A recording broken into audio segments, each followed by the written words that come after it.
നമസ്കാരം. Raf talk ഫുട്ബോളിലേക്ക് അവർക്കും സ്വാഗതം. ലാലിഗയിൽ നാളെ റയൽ മാഡ്രിഡ് വീണ്ടും കളിക്കാനിറങ്ങിയാണ്.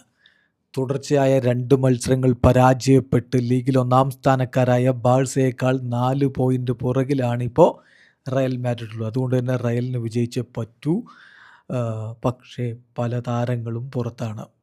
എംബാപ്പയും ബെല്ലിങ്ങാമും റോഡ്രിഗോയും അങ്ങനെ 11 താരങ്ങൾ പുറത്താണ്.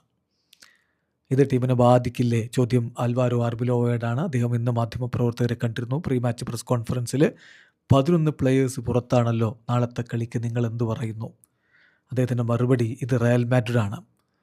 നമുക്ക് എന്ത് വിധത്തിലുള്ള അഡ്വേഴ്സിറ്റി ഉണ്ടെങ്കിലും ജയിച്ചേ പറ്റൂ. ഒരു എക്സ്ക്യൂസും പറയാൻ പറ്റില്ല. 3-0 അങ്ങനെ നമ്മൾ മുന്നോട്ട് പോവുകയാണെങ്കിൽ തീർച്ചയായിട്ടും ഈ ഒരു ജേഴ്സി ധരിച്ച് മുന്നോട്ട് പോകുന്നത് എളുപ്പമായിരിക്കും.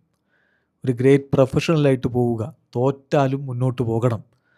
പക്ഷേ എന്താണ് ഇനി സംഭവിക്കുക എന്നുള്ളത് കണ്ടറിയണം എന്ന് അദ്ദേഹം പറഞ്ഞു. അപ്പോൾ അദ്ദേഹത്തോട് എംബാപ്പയും ബെല്ലിങ്ങാമും പരിക്ക് പറ്റിയിട്ട് റയൽ മാഡ്രിഡിനൊപ്പമല്ലല്ലോ, അവർ വിദേശത്താണല്ലോ അവരുടെ ആ ഒരു റീഹാബിലിറ്റേഷൻ കാര്യങ്ങൾ നടത്തുന്നതെന്ന് ചോദിച്ചു. അപ്പോൾ അദ്ദേഹത്തിൻ്റെ മറുപടി, ഈ തീരുമാനങ്ങളൊക്കെ കൃത്യമായിട്ട് ക്ലബിൻ്റെ ഡോക്ടർമാർ സൂപ്പർവൈസ് ചെയ്തെടുക്കുന്നതാണ്.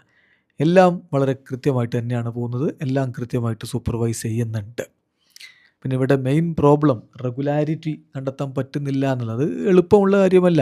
ഞാൻ വിചാരിക്കുന്നത്, ഞാൻ റിപ്പറ്റീവായിട്ട് പറയുന്നതായിട്ട് നിങ്ങൾക്ക് തോന്നും, പക്ഷെ നമുക്ക് ഇനഫ് ആയിട്ടുള്ള പ്ലെയേഴ്സ് നമ്മുടെ കൂടെയുണ്ട്. എന്നാൽ അതിനനുസരിച്ച് വർക്ക് ചെയ്യാനുള്ളൊരു സമയം നമുക്ക് ലഭിക്കുന്നില്ല. നമ്മൾ ട്രെയിനിങ്ങിനേക്കാൾ കൂടുതൽ കളിക്കാൻ ഇറങ്ങുന്നൊരു സ്ഥിതിവിശേഷമാണ് ഇപ്പോഴുള്ളത്. ഹുയിസിൻ്റെയും മസ്റ്റൻഡൂനോയുടെയും കാര്യം ചോദിച്ചപ്പോൾ അദ്ദേഹത്തിൻ്റെ മറുപടി വളരെ ക്ലിയറാണ്. ജുവനൈൽ എയിൽ ഒരുപാട് നല്ല പ്ലെയേഴ്സ് ഉണ്ട്. മസ്റ്റൻഡൂനോയുടെയും ഹുയിസിൻ്റെയും ഒക്കെ പ്രായമുള്ള താരങ്ങളുണ്ട് കസിയയിൽ. പക്ഷേ I remember what was said about Vinicius when he arrived. അന്ന് പലരും പലതരത്തിലുള്ള വിമർശനങ്ങൾ ഉന്നയിച്ചല്ലോ. പക്ഷേ ഇപ്പോൾ എന്താണ്? സോ ഈ താരങ്ങളൊക്കെ നല്ല രൂപത്തിലേക്ക് മാറും. നമുക്കതിന് പേഷ്യൻസാണ് വേണ്ടത്. റയൽ മാഡ്രിഡിന് വേണ്ടിയിട്ടാണ് അവർ കളിക്കുന്നതെന്ന കാര്യം ഓർക്കണം.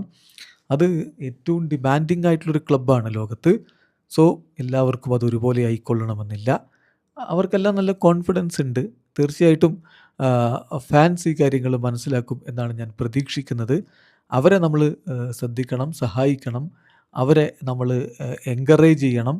അതേസമയം നമ്മുടെ ഡിമാൻഡിനനുസരിച്ചുള്ളൊരു പെർഫോമൻസ് അവരിൽ നിന്ന് വരണം. സോ അവരോടൊപ്പം നമ്മൾ വർക്ക് ചെയ്യുകയാണ് വേണ്ടത്.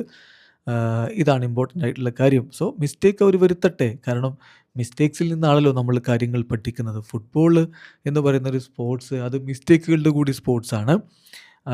ഗ്രേറ്റ് നൈറ്റ്സ് വിത്ത് ദം എവൈറ്റസ് എന്നാണ് അദ്ദേഹം പറയുന്നത്. ഭാവിയിൽ മികച്ച രാത്രികൾ, മികച്ച പ്രകടനങ്ങളുടെ രാത്രികൾ അവർ നമുക്ക് സമ്മാനിക്കുന്നു പറയുന്നു. സോ ഇപ്പോൾ മസ്റ്റൻഡൂനക്കെതിരെ വളരെ വലിയ രൂപത്തിലുള്ള വിമർശനങ്ങൾ വരുന്നുണ്ട്. കഴിഞ്ഞ കളിയിലെ റെഡ് കാർഡ്, അതിപ്പോൾ 2 കളികളിൽ നിന്നാണ് അദ്ദേഹത്തിന് വിലക്ക് സംഭവിക്കുന്നത്. അപ്പോൾ അതുകൊണ്ടാണ് ഇത്തരത്തിലുള്ള coach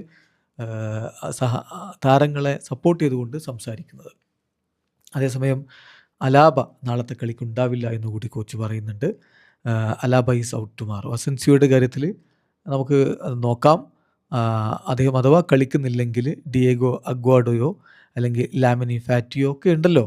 so let's see it. പക്ഷേ അലാബ നാളത്തെ കളിക്കുണ്ടാവില്ല, ആ കാര്യം ഉറപ്പാണ് എന്നുകൂടി കോച്ച് പറയുന്നുണ്ട്. നാളെ രാത്രി ഇന്ത്യൻ സമയം 1:30, അതായത് സാങ്കേതികമായിട്ട് മറ്റന്നാൾ പുലർച്ചെ ഇന്ത്യൻ സമയം 1:30 സെൽറ്റ വിഗോക്കെതിരെ റയൽ മാഡ്രിഡ് കളിക്കുന്നത്. ലാലിഗയിൽ തുടർച്ചയായി 2 കളികൾ പരാജയപ്പെട്ടതുകൊണ്ട് തന്നെ ഈ കളി വിജയിക്കുക എന്നുള്ളത് പരമപ്രധാനമാണ് റയൽ മാഡ്രിഡിൻ്റെ കോച്ചിന്. വീഡിയോ അവസാനിക്കുന്ന ഫുട്ബോൾ ലോകത്തെ കൂടുതൽ വിശേഷങ്ങളുമായി റാഫ് ടോക്സിൽ എത്താം.